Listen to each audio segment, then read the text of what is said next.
क्या हो अगर मैं तुमसे कहूं कि तुम्हारी बॉडी कोई आम चीज नहीं बल्कि पूरे ब्रह्मांड का वाईफाई पकड़ने वाला एक जीता जागता एंटीना है। कोई मेडिटेशन ऐप नहीं, कोई क्रिस्टल नहीं, बस तुम और तुम्हारी बॉडी काफी है। अजीब लग रहा है ना? यही पूरा कॉन्सेप्ट सद्गुरु ने अपनी किताब 3 ट्रूथ्स ऑफ वेल बीइंग के एक चैप्टर में समझाया है। इसमें बताया गया है कि तुम्हारी बॉडी सिर्फ मांस और हड्डियों का ढांचा नहीं है, बल्कि एक पावरफुल एंटेना और अपने आप में एक मिनी प्लैनेट है। और इस वीडियो के एंड तक तुम समझ जाओगे कि तुम्हारी सांस की सिर्फ 5 गिनती तुम्हें दुनिया के सबसे गहरे रहस्य तक कैसे ले जा सकती है। याद है वो पुराना वक्त जब टीवी पर सिग्नल लाने के लिए छत पर जाकर एंटेना घुमाना पड़ता था? जैसे ही थोड़ा सा एंगल सही सेट होता था, स्क्रीन पर पूरा क्रिकेट मैच एकदम क्लियर दिखने लगता था। सद्गुरु कहते हैं कि हमारी बॉडी भी बिल्कुल वैसी ही एंटेना है। अगर तुम अपनी बॉडी को सही पोस्चर और सही अलाइनमेंट में रखते हो तो ये पूरे कॉस्मोस यानी ब्रह्मांड के सिग्नल्स रिसीव कर सकती है। लेकिन अगर हमारी बॉडी का एंगल बिगड़ा हुआ है, यानी हम दिन भर झुककर आलस में पड़े हुए बस रील स्क्रॉल कर रहे हैं, तो हमारा एंटेना टेढ़ा हो जाता है और ऐसे में हम अपनी 5 सेंसेस के बाहर का कुछ भी महसूस नहीं कर पाते। सोच कर देखो, हम आज अपनी बॉडी को बस एक ऐसे गैजेट की तरह ट्रीट करते हैं जिसका काम सिर्फ फास्ट फूड पचाना और लेट नाइट स्क्रीन टाइम झेलना रह गया है। जबकि योगा का असली साइंस ये है कि बॉडी को एक कॉन्शियस इंस्ट्रूमेंट बना दिया जाए, एक ऐसा इंस्ट्रूमेंट जो सिर्फ जिंदा ना रहे बल्कि अपने आसपास के पूरे ब्रह्मांड को परसीव कर सके। इसे ऐसे समझो, तुम जो भी खाते हो वो इसी अर्थ की मिट्टी से आता है। यानी फिजिकल लेवल पर तुम्हारी बॉडी कोई अलग चीज नहीं है, बल्कि इसी धरती का एक छोटा सा आउटक्रॉप है जो अभी 2 पैरों पर वॉक कर रहा है। और ये प्लैनेट खुद एक बड़े सिस्टम यानी सोलर सिस्टम का हिस्सा है और सोलर सिस्टम पूरे कॉस्मोस का। इसका सीधा मतलब ये है कि अगर ब्रह्मांड या इस प्लैनेट में कोई भी छोटा सा चेंज होता है तो उसका हल्का सा असर तुम्हारी बॉडी पर भी पड़ता है। बस हमने इतना बिजी होना सीख लिया है कि हम वो सिग्नल्स नोटिस ही नहीं करते। अगर तुम अपनी बॉडी को सही से रखो और थोड़ा ज्यादा टाइम जमीन के करीब बिताओ तो तुम्हारी सेंसिटिविटी इतनी बढ़ सकती है कि तुम्हें ब्रह्मांड में होने वाले चेंजेस का पहले से अंदाजा होने लगेगा। सद्गुरु ने बताया कि वह कुछ साल एक फार्म पर रह रहे थे। वहां गांव का एक आदमी था जिसे सुनाई बहुत कम देता था। ज्यादातर लोग उसे बेवकूफ समझते थे, लेकिन वो इंसान असल में एक चलता फिरता वेदर ऐप था। एक दिन सुबह 4 बजे आसमान बिल्कुल क्लियर था। वो आदमी अपना हल तैयार कर रहा था। सद्गुरु ने उससे पूछा, क्या कर रहे हो? बारिश का तो कोई साइन ही नहीं है। उस आदमी ने बहुत काल्मली कहा, आज बारिश होगी। और हैरानी की बात यह है कि उस दिन सच में बहुत तेज बारिश हुई।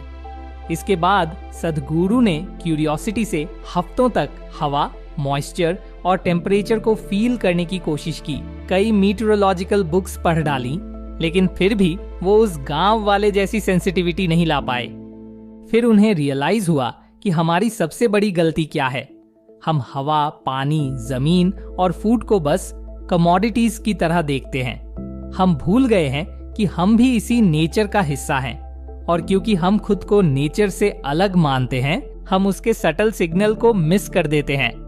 अब आते हैं उस प्रैक्टिकल हैक पर जिसे तुम आज से ही अपनी लाइफस्टाइल में यूज कर सकते हो। जब हमारी बॉडी जमीन को टच करती है तो वो तुरंत इस कनेक्शन को रिकॉग्नाइज कर लेती है। इसीलिए पुराने समय में लोग नंगे पैर चलते थे या जमीन पर बैठते थे। अगर हमारी बॉडी ये कनेक्शन भूल जाए तो वो अजीब तरह से रिएक्ट करने लगती है, जैसे रैंडम बीमारियां, मूड स्विंग्स होना या अजीब क्रेविंग होना।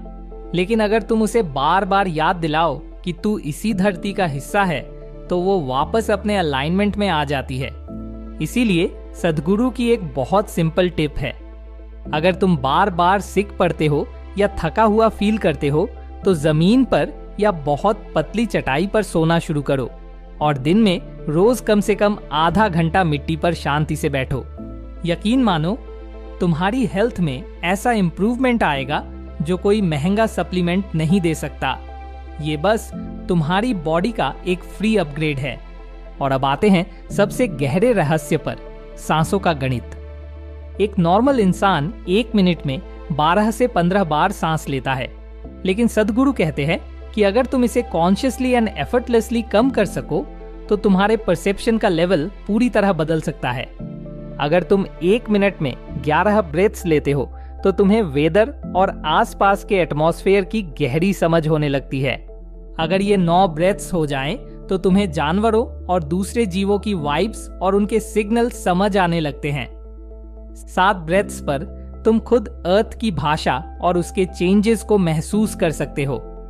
और अगर तुम 1 मिनट में सिर्फ 5 ब्रेथ्स लेने की स्टेट में पहुंच जाओ तो तुम्हारे लिए ब्रह्मांड के सोर्स यानी क्रिएशन के सबसे गहरे स्तर के दरवाजे खुलने लगते हैं।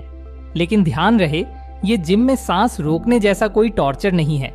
इसके लिए हठ योग और क्रिया का सही कॉम्बिनेशन चाहिए जो अंदर से तुम्हारी कैपेसिटी बढ़ाए और एक ऐसी स्टेबिलिटी लाए जहां बस प्योर परसेप्शन हो। तो फाइनली बात यहां आकर रुकती है। हम बाहर आसमान में एलियंस, सीक्रेट कोड्स और सिग्नल्स ढूंढते रहते हैं, लेकिन हो सकता है कि ब्रह्मांड का सबसे बड़ा कॉस्मिक सीक्रेट पहले से ही तुम्हारे अंदर चल रहा हो। बस तुमने अपने एंटेना सही से सेट ही नहीं किया है। आज रात बस इतना करना, सोने जाने से पहले 1 मिनट के लिए मिट्टी की जमीन पर नंगे पैर खड़े होना, अपनी सांसों पर ध्यान देना और महसूस करना कि तुम्हारी बॉडी तुमसे क्या कह रही है। अगर इस वीडियो ने तुम्हारे सोचने का तरीका थोड़ा भी रीबूट किया हो तो इसे अभी अपने दोस्तों के साथ शेयर करो। और अगर तुम इसके बारे में और डिटेल्स जानना चाहते हो तो नीचे डिस्क्रिप्शन में दिए गए लिंक से सद्गुरु की book 3 truths of well being purchase करके पढ़ सकते हो। नमस्कारम।